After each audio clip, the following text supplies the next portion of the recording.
Hey friends, is this Vietnam's first unique pizza?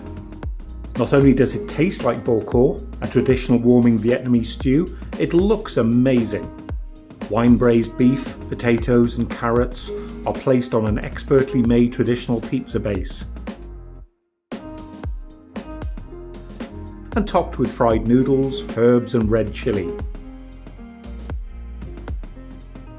It comes with a rich aromatic gravy used as a pouring sauce.